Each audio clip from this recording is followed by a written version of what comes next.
It's been a painfully slow day in Lethbridge, Alberta, as the Coutts 4 protesters return to the courthouse for the continuation of their pre-trial hearings. Well, the day drug, as usual, is just such a slow process. It's slow for the families, it's slow for the boys. It's hard for them to spend all this time in the court and not walk out feeling that something's accomplished. And that's the hardest part. These boys have spent so many days, they're over 620 days now. And some of these boys had never really been outside. Two of the boys are being brought from elsewhere to court. So they get those drives down the road and they see areas, things that they're familiar with and contact. Two of those boys have never been, other than from the remand in Lethbridge to the courthouse. This is inhumane. This is not an acceptable way to deal with boys, or certainly not boys, but to deal with these young men in this manner.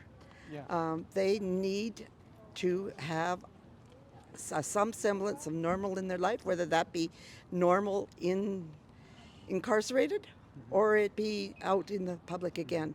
And I watch and I see that the toll that this is taking on them, but the toll that it's taking on the parents is it's cruel. It's absolutely cruel. Can't hold anybody or anything accountable in this manner. We're wasting their days and their lives. These boys, if this court comes to completion here right now again on Friday, there's no court dates booked now until February. It's unconscionable to think that 7 kids. And this is just pre-trial. That's right, it's just pre-trial. And 7 kids are without their dad for Christmas. I think that is a crime in itself. Those kids do not deserve to be without the guidance of their parents. And some of those boys were the sole parents. They were in custody of their kids up until this happened. And those kids have just been dumped like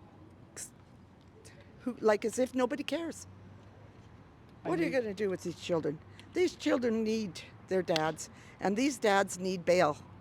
They have shown their behavior in the remand centers. They're exemplary prisoners, if you want to call them that, and they deserve to be honored for the respect that they've shown and how they've worked through things. There were 3 parents watching 3 of their children in those boxes shackled up. It's wearing on them. You can't, 626 days, I can't even imagine. And then there were 2 sisters there today. One is a triplet to Jerry. Come on, these are their family members. These are loved ones. They are hard-working family men. And I always refer to it as they've been kidnapped by the government. And we need to figure out a way to help them. As Jerry said, it's his job now. This is his job. And now Chris, Tony, and Jerry, this is their job. I pray that Chris gets out on bail. I pray he sets precedents for the other 3. But we still need to keep their spirits up. We still need to keep them financially head above water. We need to help their families get through this. It is our job. The people that were at the Coutts demonstration and the people that were in Ottawa and the people that were on the side of the roads. And that means we need to get out of the echo chamber, and that means we got to get billboards up somewhere, and I'm working on that. Like I said, Highway 1, Highway 2, billboards are coming.